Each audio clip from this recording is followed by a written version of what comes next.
Good morning, good afternoon, good evening. Thank you for joining us for today's webinar to launch a newly published NEA report on building a framework for post-nuclear accident recovery preparedness, national level guidance.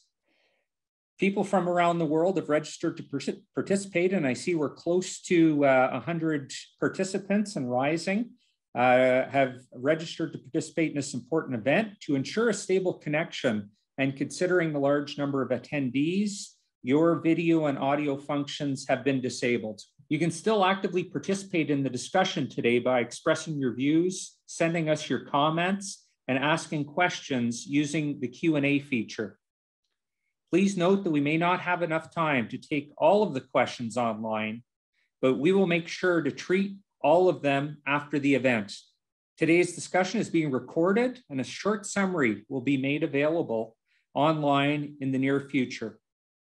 It's now my pleasure to give the floor to the Nea Director General, Mr. William D. Magwood IV. Bill, the floor is yours. Thank you very much, Greg, and welcome to all of you. Thank you for joining us for this very important web event. As you just heard, we are launching a new NEA report entitled Building a Framework for Post-Nuclear Accident Recovery Preparedness. This is the work of a dedicated group, an expert group under the auspices of our CRPPH, Committee on Radiological Protection and Public Health, that's known as the Expert Group on Recovery Management. Let me first begin by thanking the members of this expert group, which were led by Terry Schneider, who you'll hear from in just a few minutes, who is also chair of the CRPPH. This represents a very important milestone, I believe, because while, as all of you know, we have become very proficient at preparing for emergencies and in practicing for eventualities that might occur in the context of a nuclear facility. And we have a very well-developed framework in all of our member countries for dealing with emergency preparedness. However, recent events, including the Fukushima Daiichi experience, have really taught us that perhaps it's time to update our thinking about these frameworks a bit. It's very important that we not only protect the public from immediate harm, which of course is our highest responsibility in the case of a nuclear event, but also to prepare for the aftermath. And this is something we have learned perhaps through hard experience, that in some cases, the emergency preparedness framework does not really take into consideration what life is like after the accident. These accidents show that there's a multidisciplinary view that needs to be had, looking at not just physical health, but also mental health, and also the development of a future economy, and of course, the health of the environment long term. Recovery from a nuclear incident can be a very long process, and we are seeing that on a daily basis in Fukushima Prefecture in Japan, and learning a lot and watching those events unfold. Recognizing that these lessons have to be incorporated into our frameworks, the CRPPH created the expert group to begin to look at an operational framework for preparedness that also includes recovery management, something that can be adapted very quickly to national conditions and national frameworks. So you'll hear a lot about this today. You're going to hear from experts who will discuss the various aspects of this report, but also the larger issue of recovery management. You hear that the EGRM proposes an approach that can be divided into four main phases. First, of course, the development of a framework for recovery in post-accident. But very importantly, also, secondly, the definition of recovery objectives. This has certainly not been something that's been part of our EP framework over the years. Thinking about what is the health and well-being of affected people, support for their future economic development, protection of the environment through the recovery process. We haven't really discussed these in the past. So this is where I think this EGRM report is groundbreaking. We also have to think about the implementation of recovery objectives through a number of strategies. And finally, to evaluate the success of these strategies to make improvements through a feedback loop as you go forward. Again, you'll hear a lot more about this in the next several minutes. These strategies to achieve and assess the recovery objectives can be separated to cross-cutting aspects that need to be holistically considered throughout the process, including stakeholder involvement, building resilience, and also considering issues such as food and drinking water management, remediation, waste management, many other aspects, but these have to be taken together. I think it's been very clear that it's very easy for government and private sector agencies to focus on very specific aspects of their work without looking at the holistic picture. If you don't put the whole picture together, important lessons will be lost. And that's something we're trying to capture today. So as you listen to this, I encourage you to also plan to join us for an in-person workshop, which will be held later this year in October, that will be hosted by the French Institute of Radiation Protection and Nuclear Safety, IRSN, at its headquarters. And I thank them for their willingness to support this important workshop. At this workshop, we'll also begin conversations with the community about the next NEA International Nuclear Emergency Exercise, INEX 6. This is going to be a very important exercise which will take into account recovery management and some of the guidance drafted by the EGRM. Finally, as we go into the next year in late 2022 and early 2023, we'll also be talking about some of these issues in the context of our stakeholder engagement workshop on optimization decision-making. So there'll be a lot of opportunities to analyze these issues along with experts and colleagues from around the world. And I think today is a great start to that. So as we conclude here, I take the opportunity to remind all of you that these are issues that we can deal with together. No country has to stand alone as it is dealing with these difficult issues. We can all learn lessons from each other, and that is really why this report exists, to take the lessons that have been absorbed, to turn them back into learning, and then to disseminate them to all of our members and beyond our membership. So the panels today will have a lot of exchanges and discussions on these issues, and I'm looking forward to listening over the course of the next couple of hours to this very important conversation. So with that, I hand the floor back to Greg Lamar to begin to unfold this very important discussion. Greg, the floor is yours. Thank you very much, DG Magwood, for those opening remarks. I now have the pleasure to introduce Dr. Thierry Schneider, the chair of our NEA Expert Group on Recovery Management, as well as the chair of CRPPH. Thierry, the floor is yours. Thank you, Greg, for this introduction, and good morning, good afternoon, or good evening to all of you. This is my pleasure today to present the report on building a framework for post-nuclear accident recovery preparedness. Maybe I can have the slide, please. Just before to go in detail with the report, which have been issued very recently, I just would like to thank all the colleagues who participated to this important work with the expert group on recovery management, and also to thank our Japanese colleagues, because as DG Magwood mentioned previously, we largely rely on the Fukushima experience, and we were happy to get a workshop in February 2020, and the report of this workshop is also available. I encourage you to check this report. So next slide, please. So first of all, I have no time to go in detail to all the report, and the objective of the webinar today is also to give the floor to our panelists to have their comments. So I will just start by mentioning some key elements on what is at stake with recovery, what we have in mind, and essentially why we need a framework for recovery preparedness.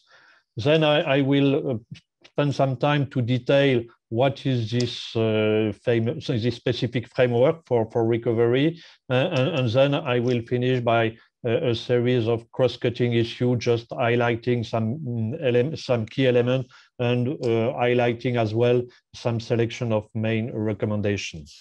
Next slide, please. So, first of all, with regard to recovery phase, this is a topic which have been addressed by international organizations. Here you have notably the different phases which have been identified by ICRP in the recent report published at the end of 2020. And we also have some similar some similar schedule developed by IAEA.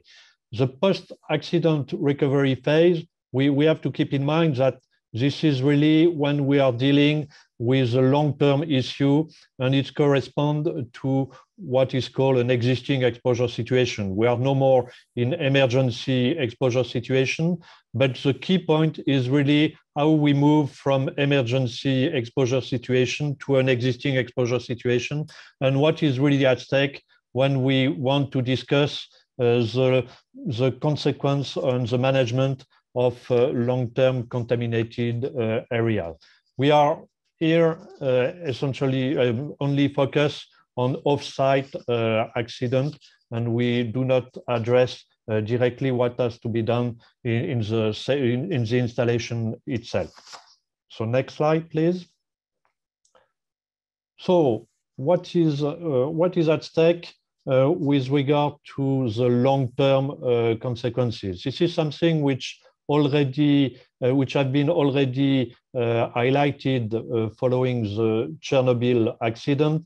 All of us realize that there is really some key challenges for the management of the long-term issue. It's not only a matter of sheltering, temporary evacuation, and so on, but it's really how to deal with the loss of livelihood, with a decline in infrastructure, some of them being associated with a high level of contamination, but some of them being just associated with destructuration of the day-to-day life of the people. There is also a general decline in health and well-being of individuals and community. And this is important to notice the question of, with regard to long-term issue, we have to deal with individuals, but we have also to deal with some social and societal issue at the level of the community. Then we mentioned the societal, economic, with direct and indirect consequences, also the psychosocial consequences, which have been highlighted after Chernobyl, but which have been reinforced following the Fukushima accident. And this has really to be considered when we have to address recovery framework. There are difficulties in restoring when we have the difficulty with the term acceptable. Is it acceptable? Is it normal? We are strongly confronted to this question of what is the new life of people, and what is the restoration of the life of people, and what is decent life. And this is something to be seriously considered for the recovery framework, introducing the question of resilience, the environmental consequences, which are quite important as well for the long term. And of course, with regard to that, all the question of lack of preparedness for remediation, for inhabited areas, for open space, and for the reorganization of the food production. What is clearly important is that affected communities may lose trust in the management of recovery. And this is something that we need to consider seriously. Next slide, please. So here you see the core of the report. When we try to summarize in this graphic what we call the expert group recovery framework, where we have different parts, and this is the report is structured in this format. And DG Macwood already emphasized some key points. The first element is really, with the first part, to have what is the key element for launching preparedness for recovery. We are not in the management of recovery. We are really addressing in which way we can develop a framework for recovery, embarking people in the phase of preparedness, and not only for the emergency phase, but really to address some long-term issue. Then the second part is quite structuring in order to discuss what are the objectives of recovery. And the objective of recovery, we have identified three main categories. The first one is ensuring health and well-being.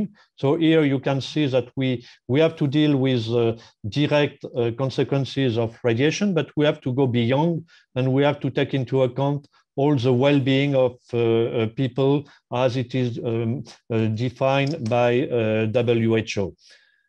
Then we have to discuss the support of the economy. And supporting the economy, this is something which need to be considered carefully, and introducing some vigilance with regard to long-term presence of contamination, and also some ethical issue. Of course, people, if the life in the contaminated area is manageable, then that means that there is a need to have an economic activity, but then this economic activity need to be considered closely with the local stakeholder. And then the last point is protecting the environment. And with the protection of the environment, we mean not only to discuss the radiological protection of the environment with regard to the definition of ICRP or IAEA with the protection of the biodiversity, but we have to go beyond and to consider also the quality of the environment in a broader sense.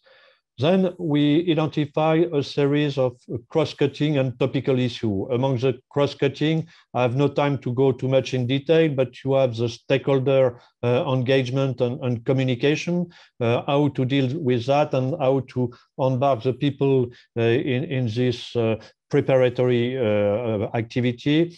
To build resilience, what does it mean, and what are the expectations in terms of resilience, and how to develop radiological protection culture, how to develop education and training.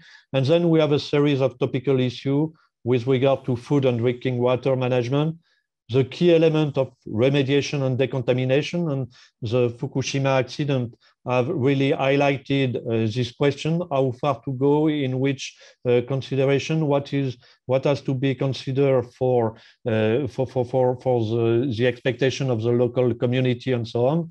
And then associated with decontamination, we will have the waste management, and for the long term, waste management is clearly a sensitive issue. In order to support all these topical issues, the monitoring and the dose assessment are quite important. The objective is really to see this framework as a cyclical approach, with preparing for recovery, defining the recovery objective, implementing recovery objective, and evaluating the success. So next slide, please. So the first element with regard to developing a recovery framework, we have first to identify who are the stakeholders to be involved and to have an agreement with them on the overall objective of recovery. As I mentioned, both radiological and non-radiological aspects must be considered in this respect, and probably for that, we need to really address this issue, not only among radiation protection professionals, but we have to embark a broader perspective and broader authority, agency, and different stakeholders at the local, national, and international level. We have to discuss and agree the tools that can be used to achieve the objective of recovery. There is a clear discussion on the role and responsibilities, because if during the emergency crisis, the role and the responsibility are really well defined or need to be clearly established, when we discuss recovery and the long term, we are confronting complexity of the situation. And as you can see with the list of topics to be addressed, it's clear that the role of responsibility are not so trivial, and there is a need to really establish, according to the national situation, how to define and to share this role and responsibility and the evolution with time. There is a question of governance and coordination between the various roles. The engagement of civil society need to be supported. There are in some countries, and depending on the situation, some legal requirement. And there is currently, if I take the situation of Europe, we have some convention or we have some recommendation to engage in post-accident preparedness. There are also some question of international transboundary harmonization. We can come back on that later. And the final element is, of course, all these elements need to be considered carefully with ethical issues. The objective is not to force the people to live in contaminated areas or affected areas. The key point is really to help to identify what is at stake and in which way we can address properly the long-term issue and the autonomy of the stakeholder with regard to that. Next slide, please. Then with regard to cross-cutting issue, one key element is stakeholder engagement communication. The key point is really within the preparedness, how to identify stakeholders and include them in the decision-making and planning process. As it was already mentioned, this is a two-way process, and then there is a need to interact and not to have something which is imposed by the authority. This is something that we also emphasize in the report, which have been introduced by the publication 146 from ICRP, the co-expertise process. Clearly, in the long-term situation, there is a need to put the emphasis on the local stakeholders, and for that, there is a need to foster the co-expertise, the joint assessment together with the stakeholders, and that the expert be at the service of the stakeholder. Due consideration have to be made for vulnerable population. This is something which have been observed after Chernobyl, but which have been re-emphasized after Fukushima, notably the elderly people, for example, or some different group of population who may be particularly sensitive in the long term. Of course, effective risk communication need to be addressed, and for that, we need to develop different means for different channels. Next slide, please. Then for one element is building resilience. Resilience, this is something which is largely developed in the international reflection at this stage, notably with the question of climate change and sustainable development. And resilience is defined as the ability to resist, to absorb, to accommodate, to and recover from effect and hazard in a timely and efficient manner.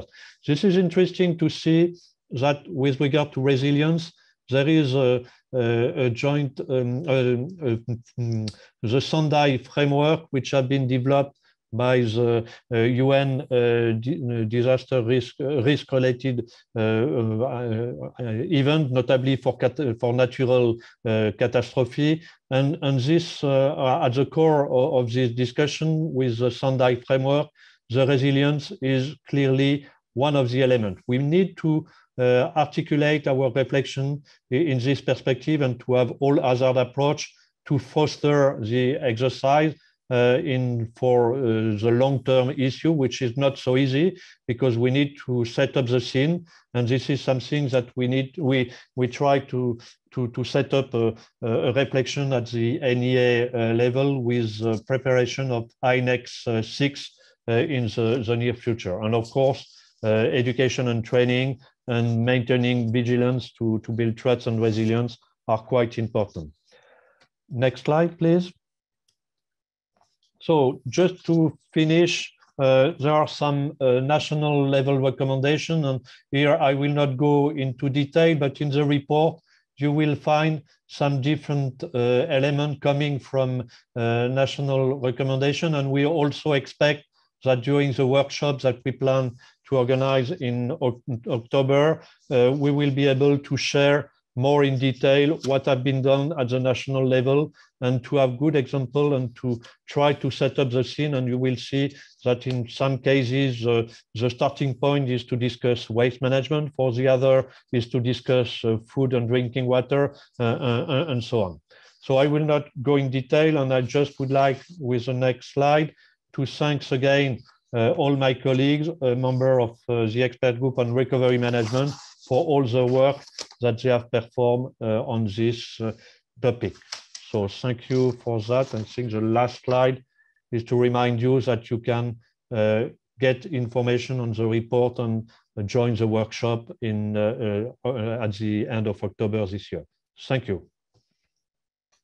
Okay, so we move to the panel discussion. And so I continue. And first of all, before to move in detail to the panel discussion, I would like to welcome Veronica Smith as a co-moderator of this webinar. She will interact with me and we will try to give the floor to all the panel in due time and to get the feedback from the audience. And so Veronica is senior scientist from Environmental Protection Agency in Ireland.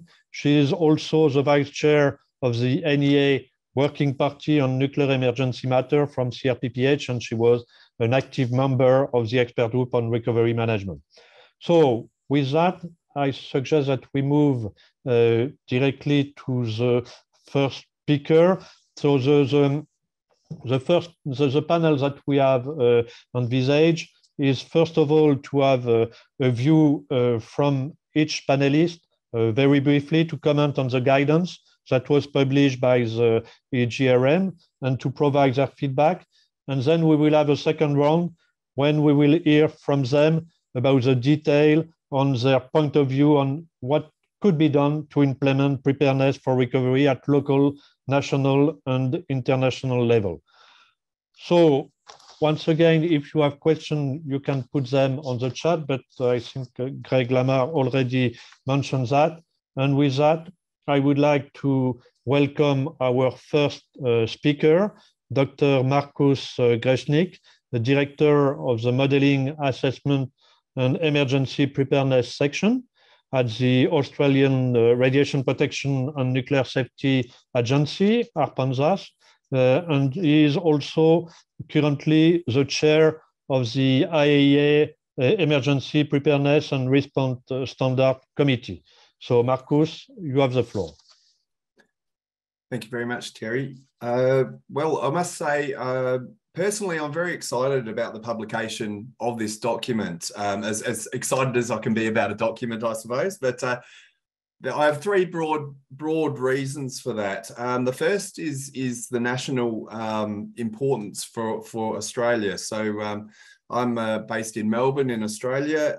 You may have noticed, well, it's dark outside, but anyway, I feel that that importance for Australia with the formation of several new agencies in recovery and resilience and in waste management, and the ability to use this document to shape a holistic view. I'll have more on that later when I talk to some slides. Secondly, internationally, as the chair of EPRESC, and exploring the fit of this document with the IAEA, in particular, focus on the General Safety Requirements Part 7. We actually have a meeting in 2 weeks' time, and I'm interested in us discussing this document. Initially, particularly, I see it as particularly relevant to a working group on managing radioactive waste, which is linked to Requirement 15 of GSR Part 7. So looking forward to those conversations. The third reason, actually, where I'm actually personally quite excited about this particular framework document is about the protection of the environment. Some of you may not know that before I was boots and all into emergency preparedness and response, I actually was deeply involved in environmental protection. I was the lead author for Australia's 2015 Environmental Guide. And I also was involved in RASC meeting that that essentially moved forward the 2018 IAEA guide on protection of the public and the environment.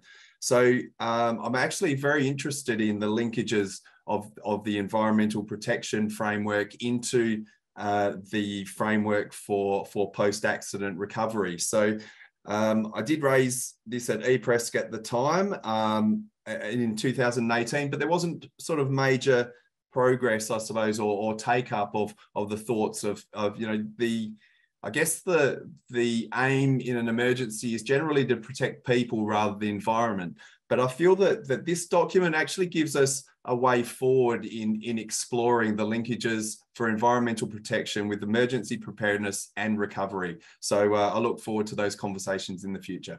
Thank you. Thank you very much, Dr. Greznik. That's for your perspectives from both from Australia and the IAEA, and also highlighting that, you know, the importance of those linkages between environmental protection and radiation protection for emergencies and recovery. So our next speaker is Mr. Andrew Mail, representing the United Kingdom's Environment Agency, where he is Acting Deputy Director for Radioactive Substances and Installations Regulation. He is Vice Chair of the Bureau of the NEA Committee on Radiological Protection and Public Health. Mr. Mail, the floor is yours. Thanks, Veronica. Hello, everybody. It's good to be here. I'm really excited about this report as well. I really welcome the report. I think it's an excellent piece of practical guidance, actually, which should help enhance recovery preparedness. Personally, I've been a long supporter, actually, of improved planning and preparation for recovery. And have considered it as a significant gap in emergency planning, as Bill Magwood mentioned earlier. I was a keen advocate in CRPPH of launching this piece of work and setting up the expert group. So I'm really pleased to see that it's come to fruition now. So in terms of what I'm kind of interested in this report in particular, is that the guidance makes it really clear that an all hazards and integrated approach to recovery is important. It recognises the key drivers for recovery, in particular that of sustainable development and creating a sustainable recovery. And I particularly like the way that it frames the need to find that crucial balance between the social, the economic and the environmental pillars. So that critical sweet spot where all those things are in balance, and that the recovery can be sustainable. In addition to that, the report is very clear that the mitigation and remediation and protective actions are in themselves not cost zero or zero impact, and it's important that those costs and impacts are held in the balance to ensure that the recovery does actually do more good than harm overall, and that is done in a fair and equitable way according to ethical and procedural values. So I really like that part of the report as well. And just building on what Marcus just said, I'm really pleased as well, being an environmental regulator, that environmental protection is covered in its widest sense. For me, it's not just about the protection of humans and other species from radiological harm, but it's also about the impact on, for example, ecosystem services, natural capital, and material and cultural assets. So all in all, a great report. I think it's a great addition to our international guidance on this topic, and the EGRM is to be commended. Thank you. Thank you, Andy, for emphasizing some key points, and notably the complex issue of interacting between social, economic, and environmental aspects, which are very crucial in this report and not so easy to handle for preparedness and notably for radiation protection expert. I'm sure that we will come back on this element during the discussion. So this is now my pleasure to welcome and to give the floor to Mr. Yves Lheureux, who is a director of the French National Federation of Local Information Committees, which is called UNCLI, and he represents particularly important stakeholders when it comes to recovery preparedness, and notably the civil society, and more specifically, those living in the vicinity of the nuclear facility. And UNCLI has already set up some strong action with regard to preparedness for not only for emergency, but for recovery as well. Yves, you have the floor. Yes, really thanks, Jerry. Really thanks to everybody. And it's a great pleasure for me to be with you today. Just next slide, you see who are we?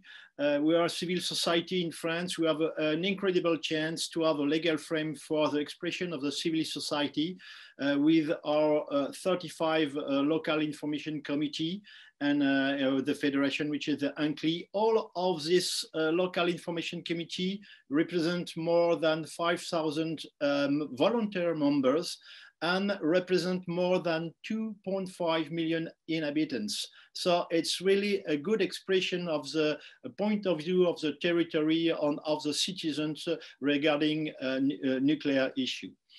So on the next slide, of course, I completely agree with the necessity to develop a framework for post-accident and to have a sort of a common framework for everybody. We are all agree, and we see it in the report, that since Chernobyl and Fukushima, first at all, a large-scale nuclear accident is a possibility that must be avoided, of course, and for which we must be all prepared. And secondly, we all know that the consequences of such an accident is extend in space, in time, and far beyond what we are used to consider in the past. And we see it with Fukushima. And it is also, and above all, a major and irreversible disruptive event in the life of the population and on the local organization affected by this fallout. And for all of these reasons, of course, we really need to test and improve existing measures, and we really need to have a sort of frame, a guidance, and to have flexible framework and adapted to territory framework for easier as we can to manage the post-accident situation. And in the last slide for this session, just general feedback about the EGM recovery framework. Yes, of course, we completely agree that post-accident is not only a question of health due to radioactive release, but many other topics that we have seen in the presentation of Cherry. And we really think that we need to take into account local actor, local regional aspect, traditional land, tourism, cultural practice, and it's really necessary to be aware about all this specificity at local level. They are not all the time, always everywhere in the world.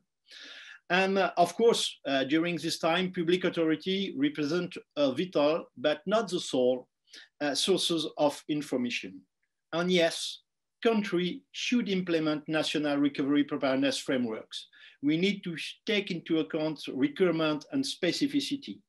And we see that this frame could help, could facilitate a smooth, possible transition between emergency situation to a time for a resilience way for life.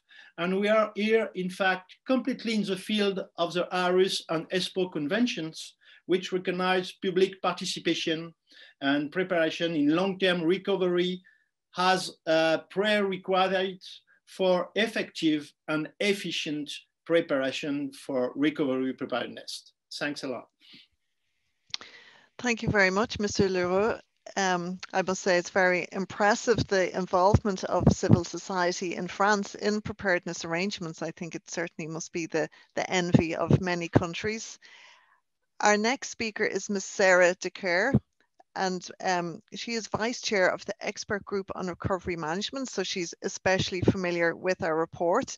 Ms. Carr is a health physicist at the United States Environmental Protection Agency, and she is also vice chair of the NEA Working Party on Nuclear Emergency Matters and a member of CRPPH. Welcome, Sarah. The floor is yours. Thank you so much, Veronica, and hello to everyone. I won't reiterate the many good points that have been made about our new EGRM product, but I will say that the group did acknowledge early on in our work, as we looked across the suite of available guides that already existed about recovery management, all hazards approaches with an eye toward political, economic, stakeholder, and ethical issues. We acknowledged that there were lots of other good guides out there. And so we tried to do a good service and start to summarize those and boil them down for our readers so that they would not have to maybe look through the many thousands of pages of documents that we looked through as we did our work. And I think the biggest takeaway that I have from the development of this guide is that yes, the guidance exists already, and we have repackaged all of that in a way that hopefully is very helpful to member countries and beyond around the world. But the thing that really is lacking is practicing. It is very difficult to include long-term recovery, especially political, ethical, social, economic issues in exercises and practice that we do all the time for emergencies. So acknowledging that difficulty, we're looking ahead toward the INEX 6 exercise series to try to practice those things and to try to encourage more preparedness, looking wisely toward the long term. So I'll keep it short and stop there, and we'll expand on my thoughts from the United States in particular in the next round with the panel. Thank you.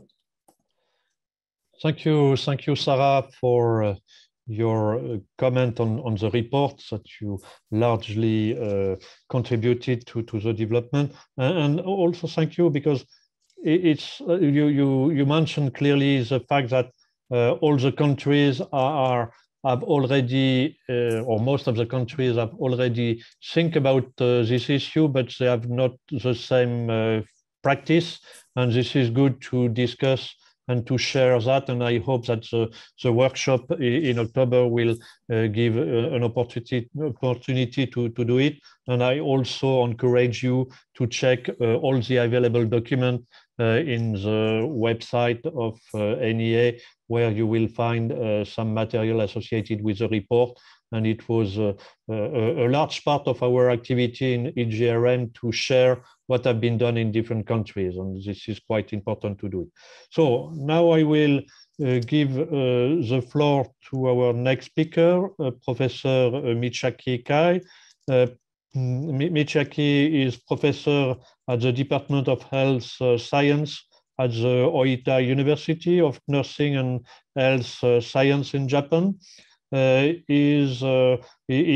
was a chair of the task group preparing the publication 146 from ICRP, and is currently member of the main commission of ICRP. So Michiaki, you have the floor. Thank you, Terry. Yeah. First of all, we have learned a lot of lessons from Fukushima accident, you may know. And the Fukushima Daiichi nuclear accident taught us much more attention to non-radiological consequences. Yeah, previous current radiological protection is mainly based on the radiation issues. But in Fukushima experience taught us non-radiological consequences very important. And this consequence is ongoing in Fukushima. In particular, the mental consequences, economic consequences are caused by the community damages. And NEA guideline will be very useful if building recovery preparedness is improved effectively. Nevertheless, I think it is difficult to envisage population being prepared in advance of a nuclear accident. So it will be effective to think about development of recovery preparedness in a nuclear disaster in coordination with natural and other disaster preparedness at the national level in Japan. Japan has a trend to be likely of earthquake, typhoon, and other disasters. Radiation-specific issues should be considered in connection with emergency preparedness. Food and environment monitoring must keep going if emergency phase will end. Waste management will be challenging issues. And finally, in recovery phase, solidarity is a key issue to success. In Japan currently, Fukushima recovery issue seem to me no longer problem shared by all over Japan. There's a need to ensure the mechanism are put in place to establish dialogue for maintaining solidarity. Thank you very much. Thank you very much, Professor Kai. And that's great that you raised that very important issue of the non-radiological consequences of nuclear emergencies. And I'm sure that's something that will be discussed a lot more in the next panel rounds. Thank you for that. And also for raising the issue of solidarity and the importance of maintaining solidarity. So last but not least, it is my pleasure now to welcome Dr. Janet Carr. Dr. Carr is a scientist at the Radiation and Health Unit of the Department of Environment, Climate Change and Health within the World Health Organization. Dr. Carr, the floor is yours. Thank you, Veronica. Good afternoon. I'm very happy to join this panel. I can see on the list of participants so many familiar names. I want to say hello to all the colleagues and friends who are watching this event right now. First of all, I want to commend NEA for their efforts and this specific expert group for producing this outstanding piece of art, let's say, and taking the issue of recovery preparedness further, one step further. You know how we've been working with NEA in the last 2-3 years, producing our joint activity, working on a joint activity to implement the mental health and psychosocial support network. And what we see as a challenge is integrating these issues into the existing system of preparedness. And NEA is doing just admirable work actually advocating for these type of aspects in the radiological nuclear EPR world, let's say. And it's true that the report is basing mostly on the experience of Chernobyl and Fukushima. And I wanted to say that today we are living through this different dimension of preparedness. In line of my work, I support the efforts of the WHO in response to the war in Ukraine. And within this last 3 months, the work what we are doing went through different phases. We had the stage when we were all worried about a shell hitting a Zaporizhzhia nuclear power plant. Then there was this disturbing events in Chernobyl. And later on, we are now seriously worried and concerned about some catastrophic scenarios. So I think this report is coming, I want to underline its relevance. Its relevance because when we're talking about preparedness of health systems to this type of major event, it is really important to think about consequences afterwards, how it will be managed. And for the health dimension, the international arrangements are extremely important. If something happened of catastrophic dimension, not necessarily in Ukraine, it may happen anywhere else. It's really important that neighboring countries will be ready to accept medical evacuation, to share the supplies, today the situation is that stockpiles for radiological nuclear emergencies, the issue is usually considered as an issue of national security. So we are not ready yet, we're not open to share the data, to share the information about what we have on our shelves and how much we will be able to share. So I think the report touches on very important moments, specifically on the health aspects, on the one integrated approach aspects, and also for international arrangements. And I really commend NEA for producing this report very timely and very relevant to today's situation. Thank you. Thank you very much, Janet, and thank you for your kind words regarding the report and the work of the expert group on recovery management and indeed the NEA. And I think, as you have said, the current situation in Ukraine has really highlighted the relevance of this work. So this brings us to the end of the first panel round. We would like to thank all speakers for this very important feedback on the report and for your input on the published guidance. You have certainly given us a lot of information and perspectives. So at this point, we would now like to give each panelist the opportunity to present their views on implementation aspects of preparedness for recovery. Each panelist will have 5 minutes for a short presentation. When all the panelists have delivered their presentations, we will then have time for open discussion. So please remember to put any questions you may have in the chat area. So in the interest of time, though I think we're doing very well with regards to time, I'm going to hand the floor back now to Dr. Markus Grajnik. Thank you, Veronica.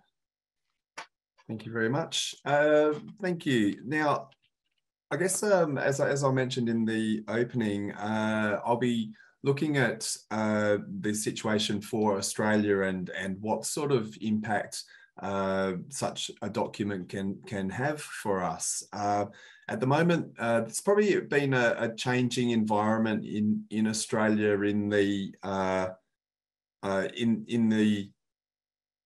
emergency management space, I suppose, over the last 2 years. And part of that is due to bushfire, knowledge from bushfires and pandemic and changes in our framework. So if we can go to the next slide, please. Thank you.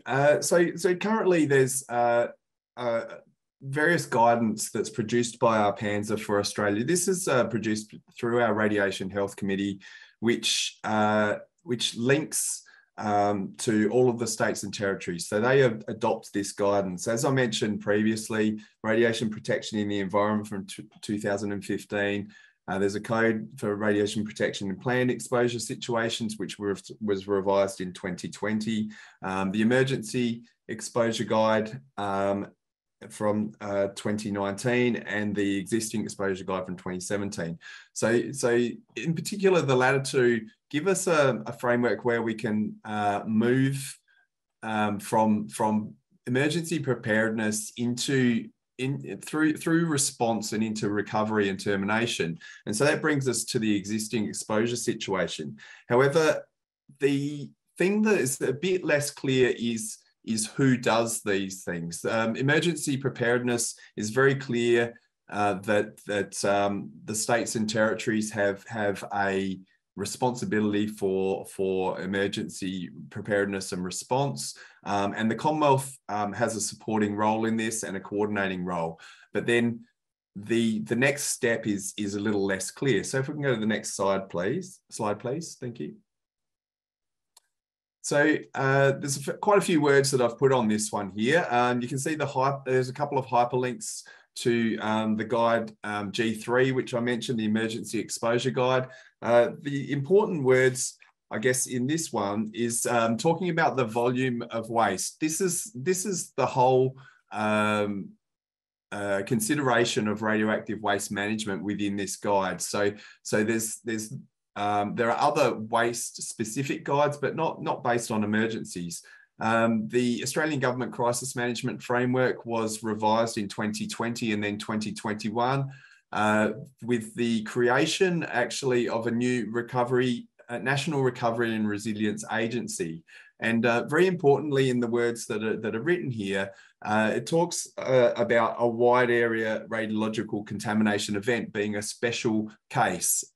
So at the moment, I don't particularly know exactly how my agency, RPANSA, the Radiation Protection Nuclear Safety Agency, fits in with the Recovery and Resilience Agency and the Radioactive Waste Agency in a full framework of protection, of preparedness and recovery. So this particular document helps me a lot with initiating these conversations, which have started but are very much in their infancy. If we can go to the next slide, please. So I guess I asked the question, what could a recovery in Australia look like? I believe that this particular document gives us a holistic basis for discussion. You see, I have the 3 agencies here, and other agencies that could be involved at the federal level are ANSTO, but also the states and territories who are involved in and possibly defence even, who may offer personnel on the ground. So I'm very interested in starting to discuss what are the roles and responsibilities for preparedness and recovery in this space. And I feel that this document can really help initialize those conversations, usually between bushfires and floods in Australia, unfortunately. But let's hope there aren't too many of those in the near future. One of the things that I really want to start promoting is exercises, tabletops first. Walk before we can run, but it would be great to be able to move up towards that international type exercise that has already been mentioned in this webinar. So in conclusion, I would like this to help Australia to move into a space where we're prepared to respond and to recover. So that's my aim, and I'd love to be able to report on progress in the near future. So thank you very much. Thank you, Marcus, for your presentation and your thought about that. And it's really important you highlight the key question of role and responsibility and the multi-stakeholders, including multi-agency and authority. And this is one question that we need to address, how to set up meaningful governance and what is at stake behind that. And there is no magic response, but they may have some good experience to share and some way forward for addressing properly recovery issue. So then I give the floor on the same topic now for the second round to Andy Mayall. Andy, you have the floor. Oh, thanks, Thierry. Can everyone see and hear me this time? Yeah, it's okay. Yeah, we can Great. hear you. Thank you very much, Thierry. Thank you. So I want to give some personal reflections on preparing for recovery under 5 broad headings as indicated on the slide. And I want to kind of come back to some of the questions, if you like, that Thierry posed earlier. So first of all, what's at stake here? So first of all, it's important to reiterate that recovery is potentially a very long and complex process. And this for me is partly precisely why proportionate recovery preparation should not be neglected. So recovery from any kind of emergency is about regeneration and taking that opportunity to build back better. And so if that preparation for recovery is not done to a satisfactory level, then that regeneration could well be jeopardized. So this in turn will lead on to confusion in roles and responsibilities and a lack of coordination in the recovery effort.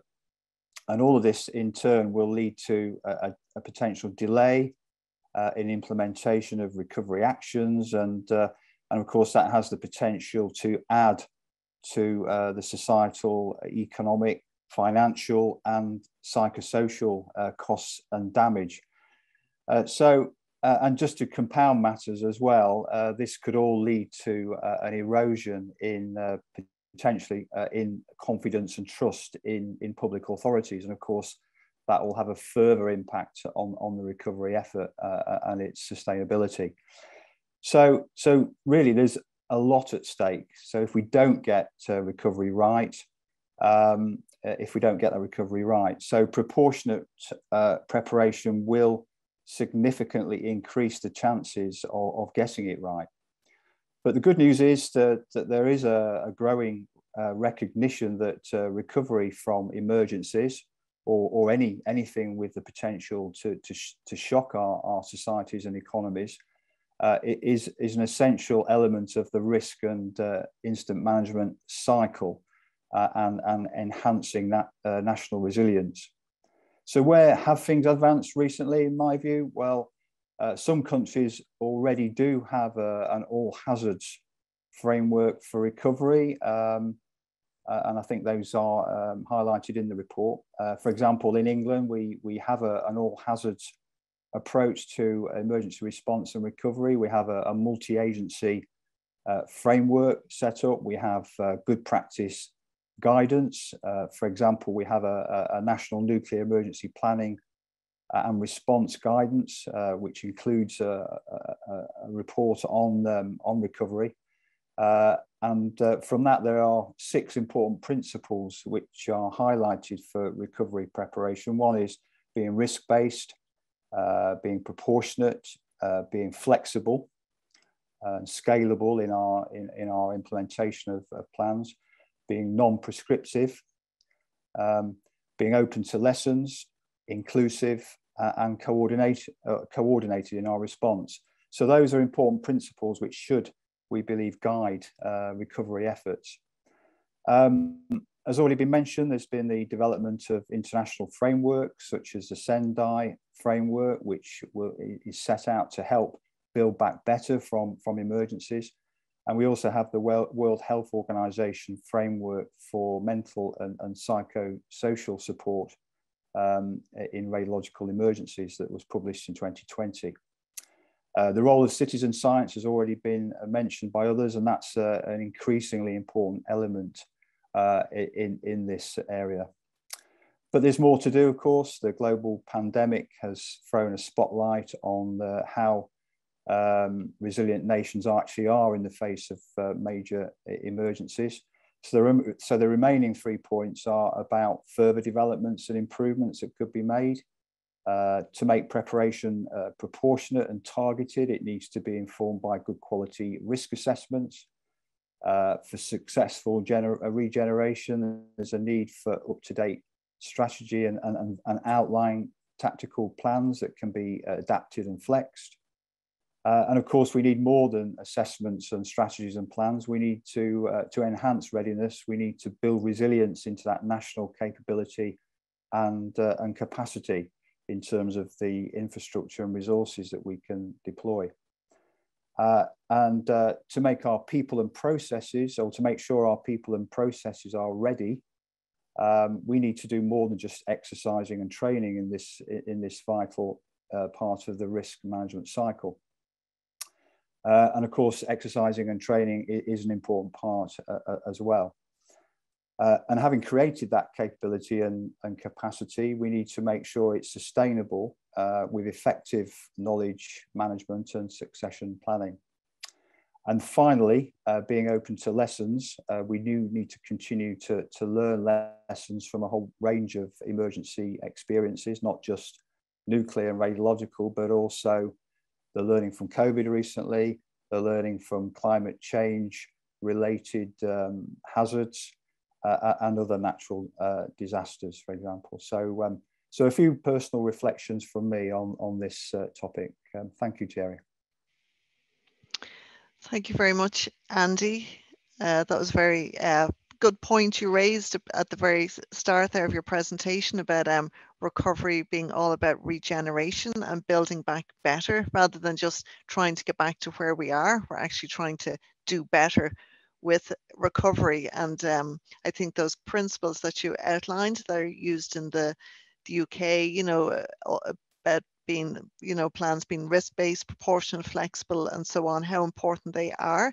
I know that is covered in the guidance document, and I hope that comes out clearly. So thank you very much for your insights there. And now I'm going to hand the floor back to Yves.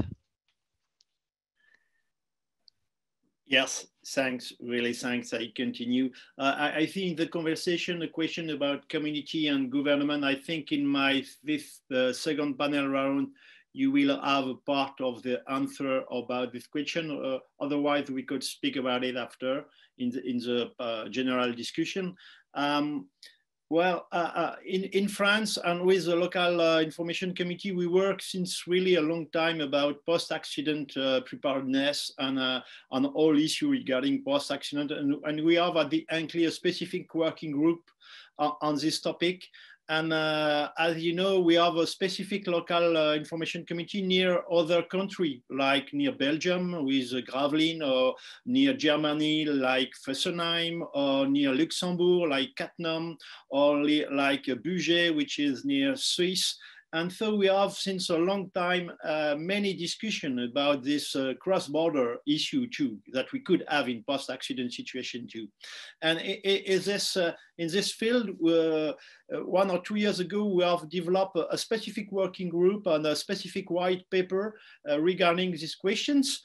And I would like to try to share with you most of the recommendations that we have put on this paper, and that we are really a good vision, and we are completely agree with the guidance of the report that you have done. We are in the same vision and in the same field. And first, it's about information. For example, we really need transparent and truthful and credible information. We are all agree with it for the inhabitants. And it's really important in post-accident situation because, of course, we're dealing with everyday uncertainty, and every day, each day, day after day, we develop new things, and we know that for inhabitants, it's really not easy to work, to live in this specific area where you don't have all information you expect.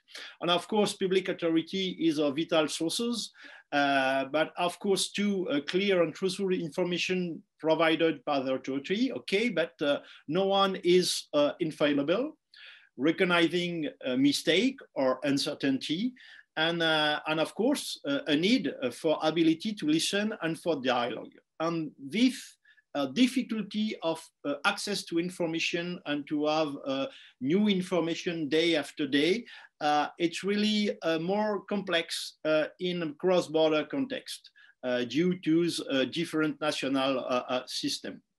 And in the second slide, you will see example of recommendation.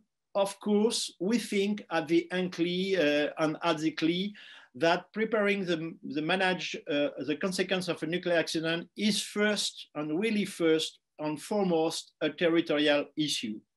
When we speak with local actor at local level, we see that when the territory brings out solution that suit everyone, we can better manage the complexity of the situation. But the more initiatives are left to the local level, the more they must be part of a clear and a well-defined framework. And well-defined, yes, framework. So it's really necessary to have this framework for better understanding for everybody. But this framework could come from territorial discussion. And that's what we try to put on the table. And if we look at individual territory characteristic, we are all agree that we really need for each territory now in peacetime to have an assessment of practical impact of an accident, to perform inventory of main stake of each territory. And preparing the territorial management of nuclear accident is really a key factor in the long-term resilience of territory. For example, we speak about waste management in a specific white paper of the UNCLI regarding post-accident. We have two recommendations regarding waste management and explaining that in peacetime, in place where you have nuclear plants and where you could have an accident, a major accident, you should have a reflection now about area that could be used for the storage of decontamination waste, and you should have now discussion about release threshold for waste. So we could have now many discussions at local level with the population, with the government, and with the local actor to develop this framework and to have a better, this better long-time resilience at local level. And of course, a part of the trust, a part of the better understanding for the citizens is to develop a measurement and pluralist training. And we see that when we do this at local level, we have really a better access, understanding of the situation, understanding of the data that population could receive at a time, and a better understanding perhaps of the decision that the government perhaps could take at the moment. And of course, non-radiation issue should be considered as really an important factor. We see that during a post-accident, we have lots of disturb for the population, and all aspect of the life of a citizen is perturbed, and so we need to manage with all these consequences for the well-being that you speak about it on your report. This well-being is really necessary to take it into account on all aspects of a life of a citizen. And of course, economic aspect should be really taken into account, because it's a way to have a recovery, to have a time to the recovery of the territory. And on the next slide, we see that the management of post-accident situation must go hand in hand to support territory preparation. That means clarifying which stakeholders are responsible during the post-accident management phase. Furthermore, local initiative should be included in the decision-making process by providing appropriate measurement and resources which allow them to be implemented. We really need to integrate local initiative into this system. That means to have a coordination between decision-making levels and adapted to accordingly. For example, you see on this blue bullet point some aspects that could be really important at local level: to define a delegate responsibility framework to facilitate local effort, to include local effort in post-accident management, to have plan the resources required to support local initiative, to identify and create site and organization where preparation can take place. Of course, we need money, probably human resources available for compensation and recovery, and to pull together territorial actors within a common work to manage these various consequences of a nuclear accident, and not just, of course, the radiological aspect. And so, in conclusion, in the next slide, perhaps in the next slide, yes, perhaps the way we could go further, and of course, we have this idea to share a national and local framework. It's really important, and perhaps we should attract attention of European authority and proposing implementing of regulatory text to govern post-accident management, and which are not only radiological. And perhaps we could use existing European cooperation models. We know in France, we see that we have specific European committee near Alsace or near Cattenom with Luxembourg. You probably hear about Interreg. And it's place where we could probably have this discussion for legal and common framework. And of course, we really think at local level that with the citizens and with the elected people and local actors, we should have more ambitious emergency plan and drill, and in including post-accident issues in the drill and in the plan and exercise. And of course, for being more ambitious, we need more aware local actor. And we see in France, for example, we have lots of mayors, lots of elected people that are really not aware about post-accident, about nuclear issue, even if they are the mayor of a city not so far from a nuclear plant. And we see that since few years, we organize training for these elected people, for the mayor. We are getting training regarding their own plan, own emergency and post-accident plan. And it's really a good way to have during peacetime, this time for sharing information, for training, and for making people at local level aware about post-accident issue. Yes. Thank you very much. Thank you, Yves, for your concrete proposal for the way forward, and also thank you for emphasizing this question of transboundary, which is quite important to be addressed in not only in emergency but also in the long-term management of the consequences of an accident. So I'm sure that we will come back on some element.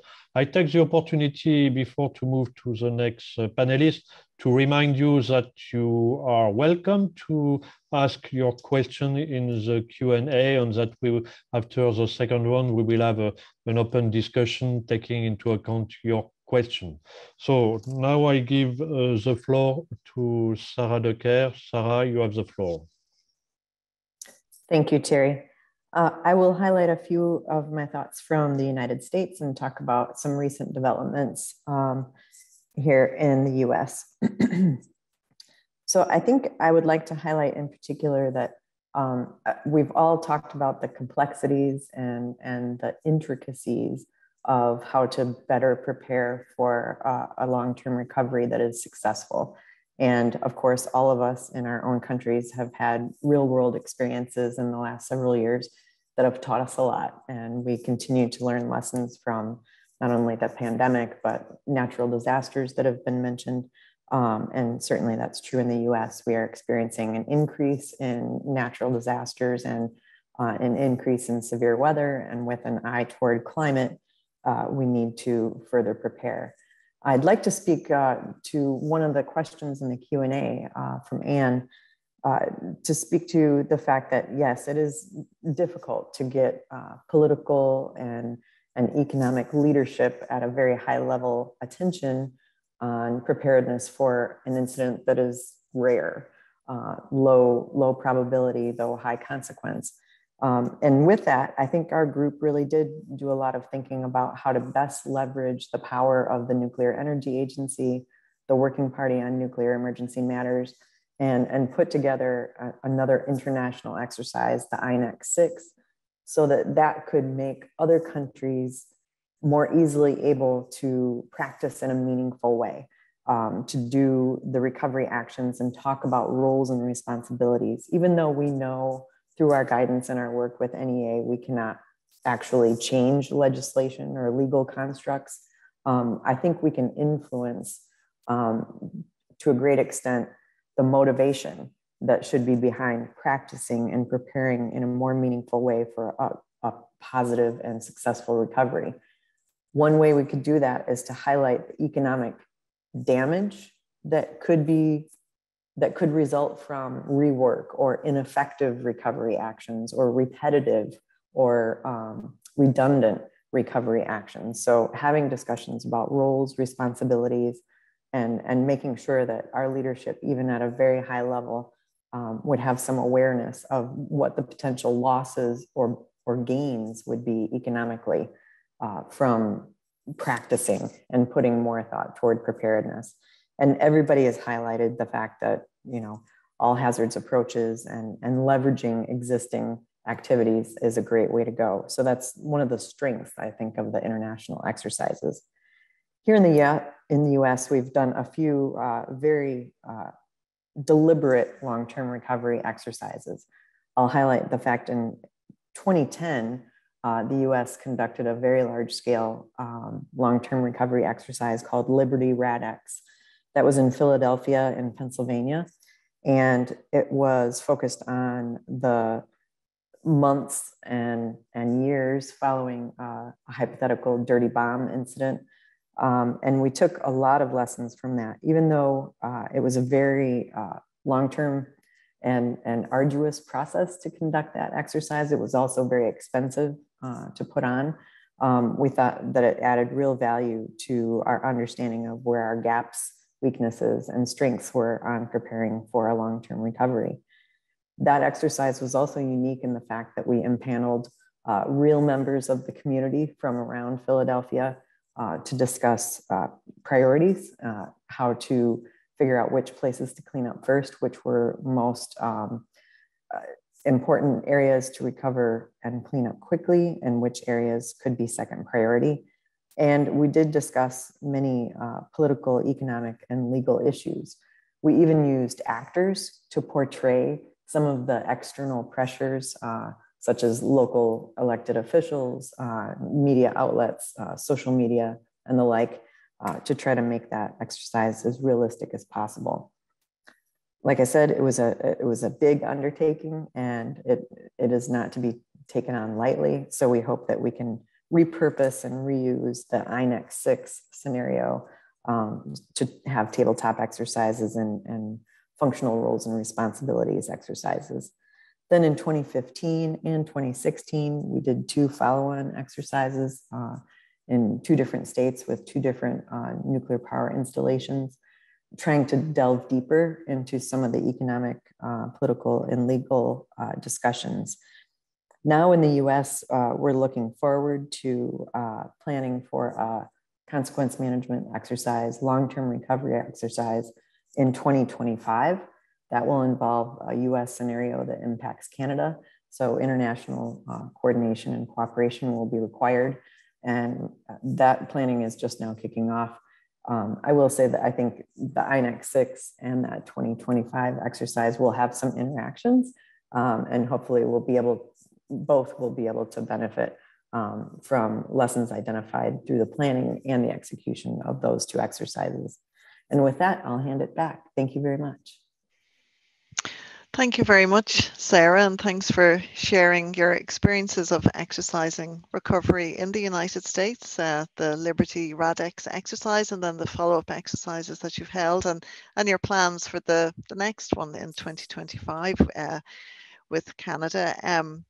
Yeah, and I think because I suppose most countries have arrangements in place for exercising the response to an emergency, but very few countries, I think, exercise recovery so much. So I think there's a lot to be learned from the experience in the United States, and hopefully now the upcoming INEX 6 exercise will motivate countries to hold those exercises and to realize what's at stake if they fail to prepare. So thank you again for that. And I'm going to hand the floor back now to Professor Kai.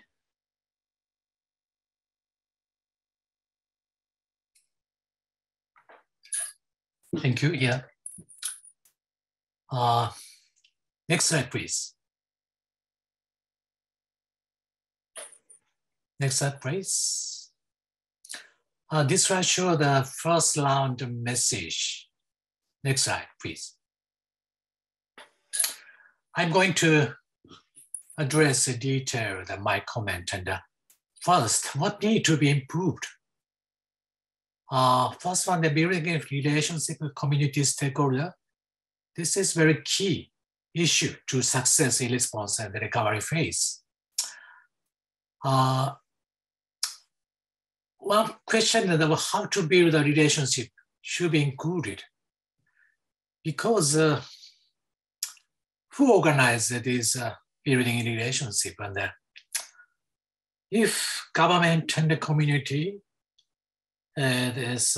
may lose trust, maybe it is not appropriate. Maybe this is key, how to build a relationship should be included for organizers. take an example that the handling the Alps treated water, this issue, local decision makers and the fishermen should be involved in this issue.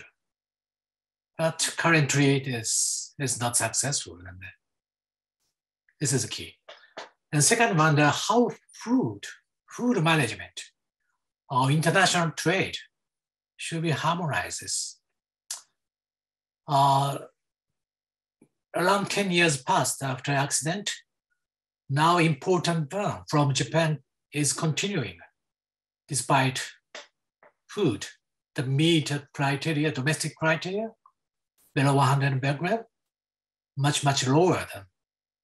But some countries are taking an important ban.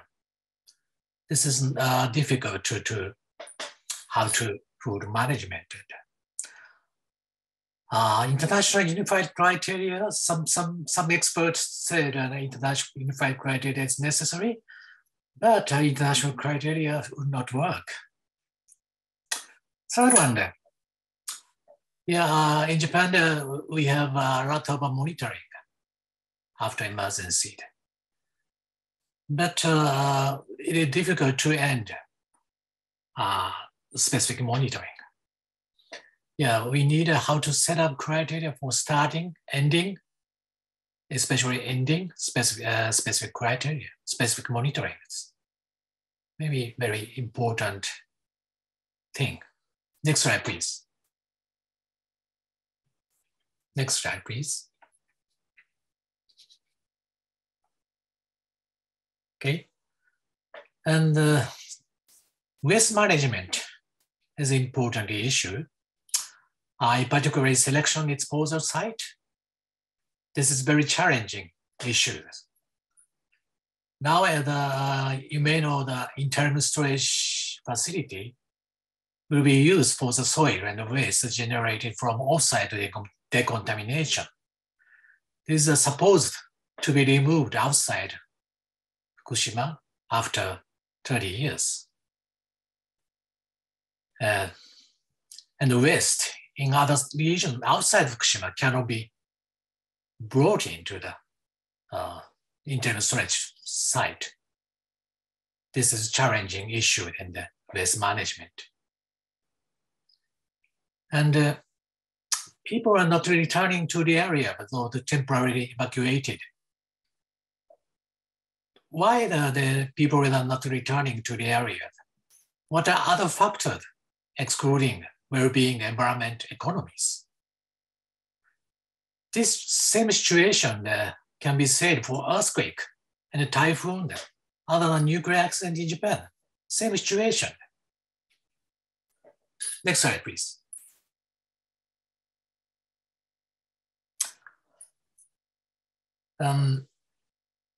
Preparedness recovery in the nuclear disaster should be in coordination with natural and other disaster, because it seems to be difficult to envisage population being prepared in advance of nuclear accident.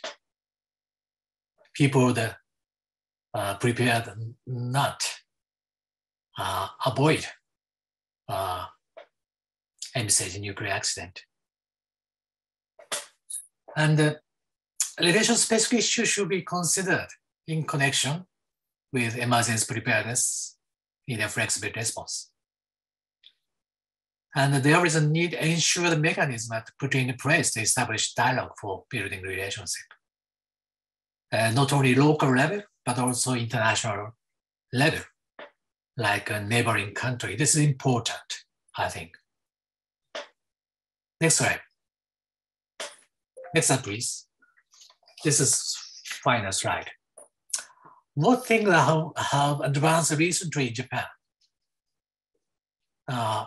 Reconstruction agency was built in February 2012 and established Basic Act, reconstruction in response to Great East Japan earthquake in June.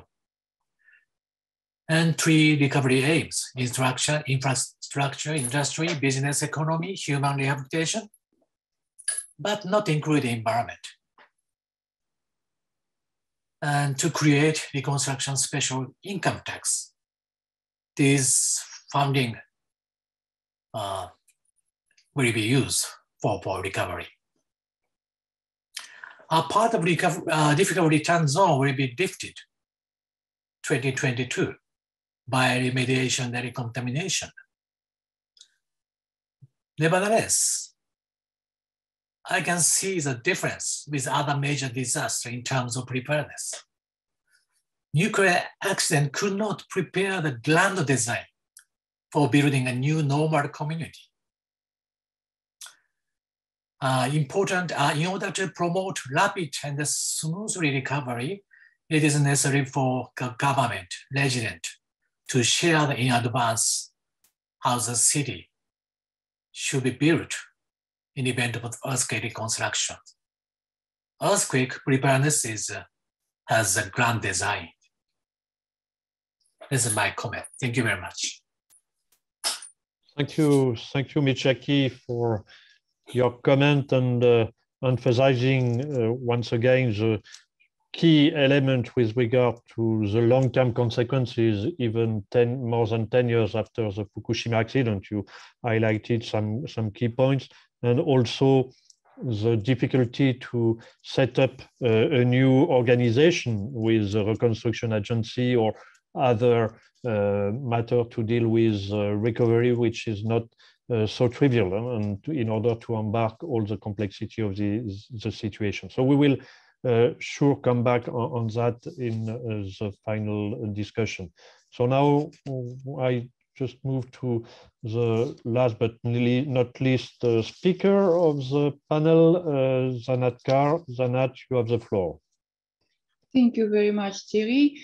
I realize that we are passed by the deadline time of the allocated for the workshop, so I will be very, very quick. So from our point of view, from the point of view of the World Health Organization, what I feel is very important to emphasize, and at the risk of being repetitive and basically just saying the same thing, but maybe in different words, what all other speakers already emphasized.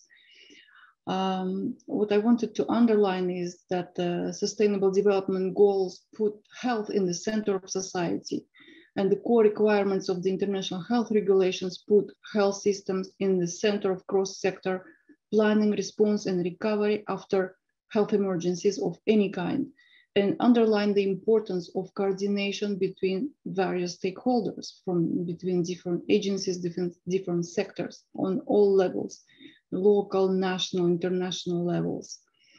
And we should remember that there is no health without mental health. So when we say mental health, actually that encompasses so many different things under that larger umbrella. It is a risk communication. It is all the psychosocial approaches. It is, of course, the new framework, which was mentioned already today. We have increasing evidence of the importance of mental health for resilient societies, and the efficient response followed by quicker recovery in those societies. We know that social determinants of health play a key role for the consequences of any emergency, along with potential physical risk factors or individual causes underlying some diseases. And engaging and empowering affected communities will strengthen these social determinants of health. It has shown already in past experiences from disasters and other emergencies that it plays a critical role in managing the consequences and recovery after such emergencies. So the way forward, the way I wanted to mention and to emphasize and underline is to use One Health all hazard approach for planning, for emergency preparedness and response, EPR, and capacity building efforts. That includes trainings, that includes providing technical tools and guidance, and of course exercises to have it jointly with different sectors involved. We should stop working in silos. You know, after Fukushima, the UN Secretary General report on Fukushima consequences made this as a call that there is a still gap between nuclear emergencies response sector and humanitarian sector. And we should aim at bridging this gap and bringing these two silos together. And finally, I would like to emphasize that we should break the stigma of the words mental health. I have heard our distinguished colleagues, respectful colleagues saying, please don't use mental health. People will think that someone is crazy. But no, mental health doesn't mean that anybody is crazy. Mental health means the human well-being, psychosocial well-being. So we really should try to break this stigma and incorporate mental health and psychosocial support aspects to the planning for emergency response and for recovery. Thank you very much. Thank you, Janet, for emphasizing this question of mental health and the framework developed by WHO. We have no time to go in detail with this mental health framework, but I really encourage you to come to the workshop in October, because this is one of the topics that we are going to address and that we are working together between CRPPH and WHO with regard to recovery management. So with all these elements, according to the time being, we will take the few questions which have been mentioned in the Q&A presentation. First of all, we have a question with regard to, let me check again. The first question is really to see if we have embarked in the report some lessons from other hazards, notably, of course, natural hazard or fire, some specific big fire, which have been of significant concern.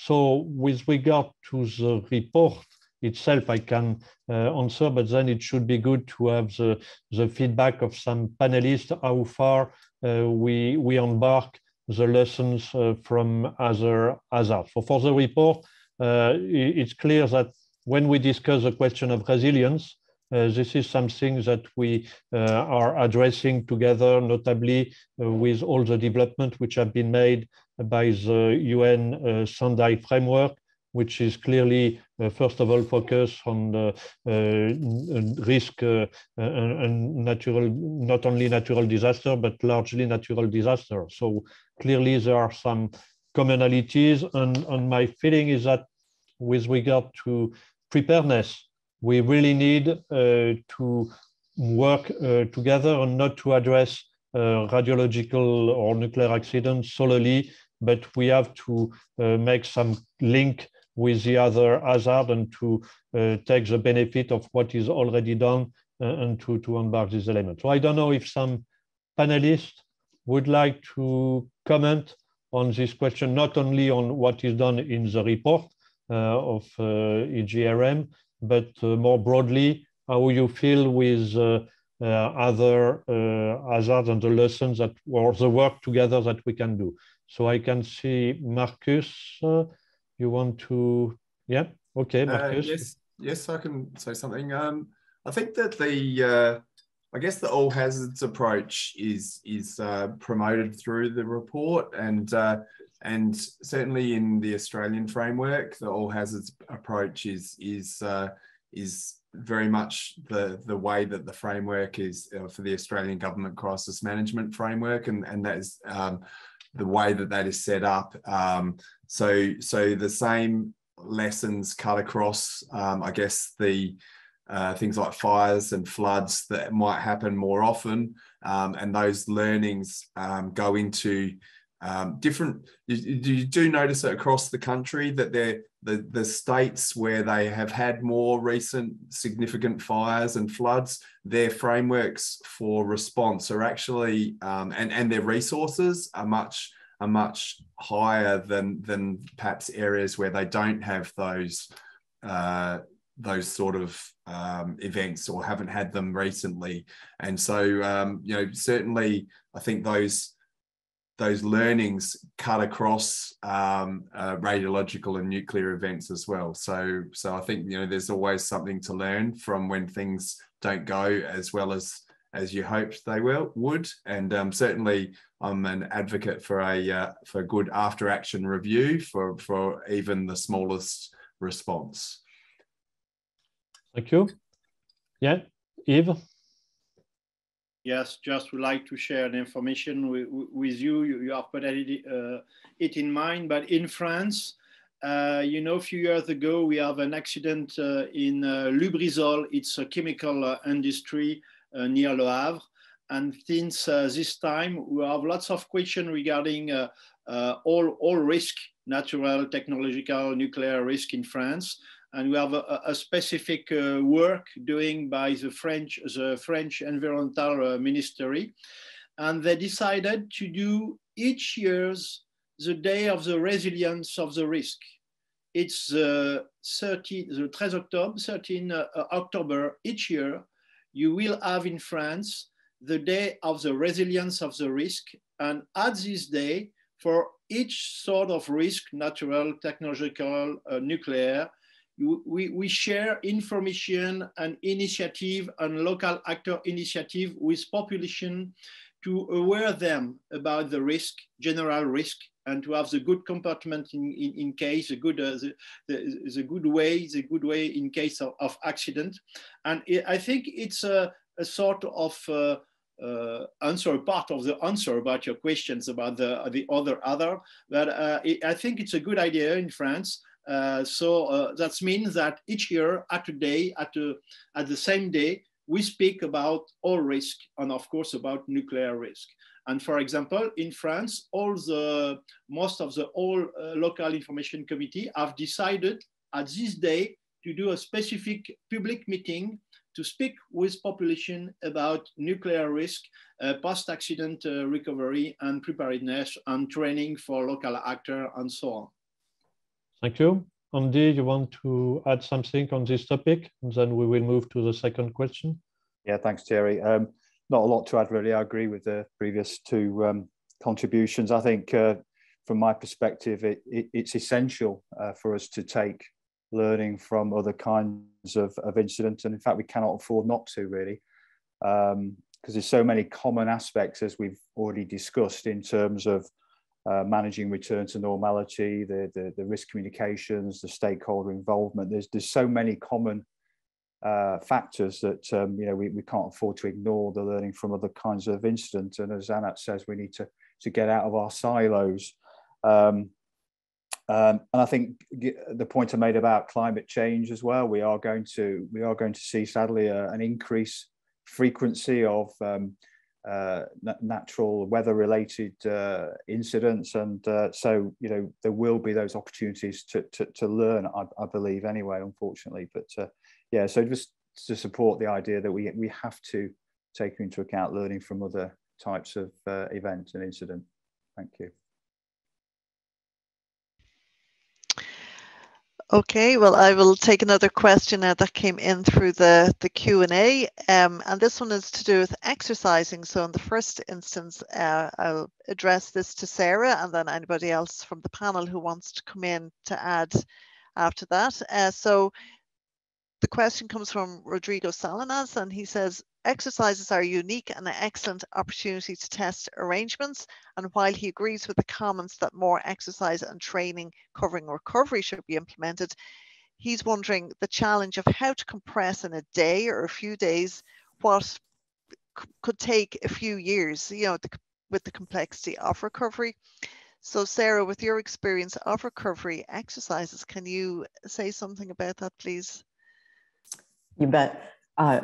Certainly must acknowledge the difficulty, and one of many ways that the Liberty RADx planners tried to make the experience, which was held over 1 week with over 1,000 participants, was to do some planning and process steps in the years prior to look through how could we paint a picture of a response that is mature, essentially a months in, fairly well organized and fairly well understood, characterized situation that had a response structure that had been working, hard for months. And so we used the beginning of the exercise to brief all the materials that we pulled together to understand what that response would look like, how many people were on the ground, what the radiological situation was, what the logistical situation of evacuees and relocated people was, to try to get the participants up to speed on what was already existing and to try to get their minds to focus on what's coming in the next few months. That said, the players continually reverted to early and intermediate phase questions. It was a temptation to think about ambulances and decontamination and things that are of the more urgent phase. And so we continually had to reshift the participants' thinking toward the longer term issues. One way that that was accomplished was by keeping some of the organizations in a kind of a red team, blue team type tag team approach, so that when the players and participants started to revert back to earlier phase issues, we would bring in planners to say, wait, no, those issues have been at least documented well. Here's where it's documented, and let's move on to the next set of questions. Time jumps are also effective, and I think that's one of the things that's being envisioned for the 2025 exercise, is to use one of the routine nuclear power installation exercises that focuses on the early and intermediate phase, and then let a real 30 and 60 days pass and bring the players back and discuss 30 and 60-day issues. So time jumps can be effective. There's no way to boil down, something that would have taken months and years to develop into a half day or anything like that. But I think the INEC 6 planning process will highlight some best practices and also hopefully provide some easily reusable modules that other countries can use to forward their preparedness and planning, taking some of the work out of it, I hope. That's great. Thanks very much, Sarah. And that's what I was just thinking, actually, wouldn't it be useful to have some sort of guidance for countries on how to both plan for and conduct recovery exercises? So perhaps that's something that will come out of the INEC 6 exercise, which would be very useful. Would any of the other panelists like to come in specifically about exercising? Andy. Yeah, just very briefly, Veronica. Yeah, we've had some experience in the UK of recovery exercising, and yeah, it is difficult. It is challenging. We had an exercise focused on an event at Sellafield, a fictitious event at Sellafield a few years ago, and we did experiment with the time jumping technique and creating narratives about what the situations would be at various time points post-accident. So it worked reasonably well. There was lots of learning from it. I'm not saying it was perfect, but it can be done. And I think I think it's incumbent on all of us to be creative and innovative in how we go about testing recovery phase preparation. So yes, it's challenging, but it can be done, I think. Thank you. Thank you, Andy. Eve, you'd like to come in there? Yes, thanks. Well, it's not easy, of course. Exercise on 1 day or 2 days is probably not enough to discuss about all post-accident discussion or issue. But in France, for example, we have a good evolution regarding crisis and drill, because before we have only drill about crisis time, never about post-accident. And since few years, by discussions that we have with the government, they decided to do more and more exercise on 2 or 3 days. With the first day is about crisis, and the second and the third day is concerning post-accident recovery preparedness. And the good way is exercise is a time to discuss about together, and to be used to be together and discussing, and to be used to work with national and local level. And during post-accident time of drill, we really try to put more people in the table of the discussion, because we see that territory level, local level is really the discussion that we would have in case of accident and post-accident situation. So during a drill about post-accident, we put more mayor, more local actor, education representatives and health representatives on the table of the discussion, but because we know that we need to speak together and to find the good way in case of real situation. And it's not completely the better situation, but I think we work in the good way. Thank you, Eve. Jan, you have your hand raised. Oh, that was a mistake. But now, given that I have my hand up anyway, I would just like to briefly draw the attention to the fact that within the chapter 6 on building resilience, there's a very short section on exercising, and there's a short annex on a checklist for recovery exercises. Thanks, and sorry. Thank you very much, Jan, for reminding me about that on the group. Thanks a lot. I'm going to hand back to Thierry now. Maybe we move on to another question. Okay, so due to the time being, I suggest that we mix the two questions. There is one question regarding how to deal with situations which are not classical nuclear accident, but if it is classical, but more with regard to war, and also what have been done with regard to a situation, an accident which could occur during a pandemic situation or another event. And then there was also an associated question which was focused on how to ask more resources in the current period for reinforcing recovery, while we have strong pressure due to the conflict in Ukraine, due to the pandemic situation, and so on. So how to manage with that, both in terms of applying the framework or to other situations, or to take into account the commonality with other situations, and what to do with the current pressure, and to ask additional resources for recovery preparedness. So all the feedback are welcome. We want to start on this topic. If you have good idea to see how to deal with the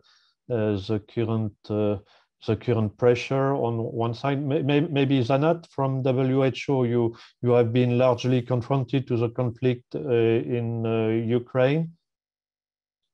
Yes, thank you.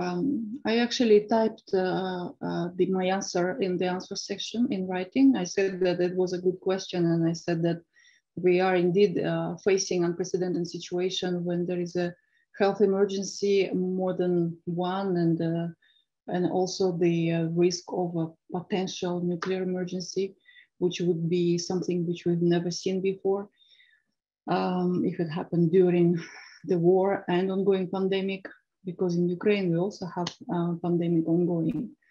But interestingly enough, that all the to use the French word, all the buzz and all the excitement around the pandemic, actually everybody forgot about pandemic when the conflict took priority, actually, in media and also in the lives of affected people, of course. So there is no perfect answer. There is no simple answer to this type of question. And there is no simple manual, step by step, what to do if there is a pandemic, if there is a war, if there is a nuclear accident, how to combine it. There is no recipe. We just need to do our best to prepare for each of these emergencies, and then we deal with whatever health priority is at the moment, and we will just basically do it as we go. Thank you. Yeah, it's clear that both the pandemic, the COVID-19 pandemic, and the war in Ukraine are putting on the agenda some new questions with regard to emergency, but also recovery. We have seen in all countries a question of economic recovery and health well-being recovery, all the different aspects that we are already dealing with in the framework during the COVID pandemic were clearly some key point to be considered. And I know that several organizations are currently working on drawing the lessons and having some cross-cutting issue together on this topic. And for sure, the event in Ukraine put some new pressure on the emergency and recovery situation. What does it mean? How to work with local population in this type of situation? How to develop co-expertise processes, notably, and what does it mean the well-being with regard to that? So this is some element that surely we will have to put forward in the near future. Someone would like to comment also on this topic? Yeah, Yves? Actually, it's just a link with the COVID-19. Yes, we see that COVID-19 had made people aware about specific cross-border problem issues generally. And we see, for example, that they look which standard should be followed on both sides of the border, on why in this side we do this, on the other side we do that. And we see that in post-accident situation, we probably have this context of awareness of the people of the both side of the frontier. And so I think that's put again us to do a framework and to have a specific line of cooperation to facilitate cross-border dialogue, because we really need to take into account that this cross-border exists already on health, on social, on tourism, on cultural, on many topics, and we should use them today to be well preparedness for post-accident situation. I think we see with COVID that we should really have more link on each side on cross-border side. Thank you. Thank you. So according to the time schedule, this is time to close this webinar. I will not summarize all the elements. I start to note some few points, but we had so many topics which have been highlighted. I'm sure that I will miss some of them. It's clear that the question of exercising and the link with INEX 6 that was mentioned is crucial. The question of resilience and the question of sustainability associated with that. Of course, all hazard approach, we clearly mentioned that. The question of governance and role of responsibility came back several times, and for sure, engaging with local stakeholders are crucial element for addressing all these points. One point, we missed one question, but we may further come back on that, notably during the workshop. This is specifically, is it a role for radiation protection expert to address this topic? And that was one of the questions. And for sure, this is not only the role of RP or radiological protection expert, but this is for sure the role also for radiation protection expert to be at the service of the local population and the local stakeholders to go ahead with this question, which is a complex question addressing multi-stakeholders, multi-level, and so on. So with that, I will not go too long. I would like, first of all, to thank all the guest speakers once again for their time and for providing very interesting presentation. I would also like to thank my co-chair, Veronica, for the coordination of all this webinar.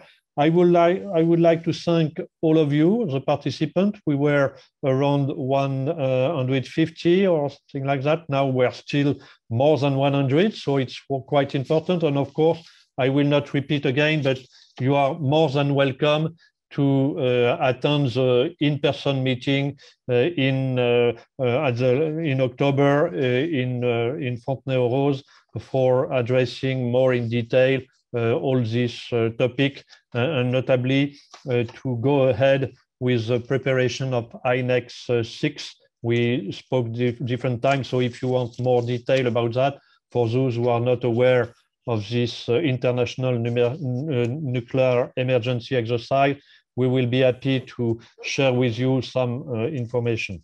Of course, I encourage you to read the report if it is not yet done, but and to share with all your colleagues and to send us some feedback. Finally, I would like to thank different colleagues from NEA. First of all, Jérôme Carr, Ursula Arnaldi-Fu, and all the staff of the Division of Radiological Protection and Human Aspect on Nuclear Safety, who are working behind the scenes on making this webinar running smoothly. So thank you very much to all of you. I would like also to thank the NEA Director General, Bill McWood, for his opening address and taking time to exchange with us on this important issue. Also thank Greg Lamar, the head of the Division on Radiological Protection and Human Aspect on Nuclear Safety, for its support to this event and notably for the finalization and publication of the report. Thanks to all NEA publishing teams who made this report, I hope, very readable, and please send us feedback. Finally, I would like to express my sincere thanks to all the members of the expert group who work very hard to make all this report meaningful. And I would also thank the Secretariat with Jacqueline Garnier-Laplace and Jan Hendricks Cruz, who had made a very excellent coordination job during all this expert group and for the preparation of the report, for the preparation of the webinar, and nowadays for the preparation of the workshop to be held in October.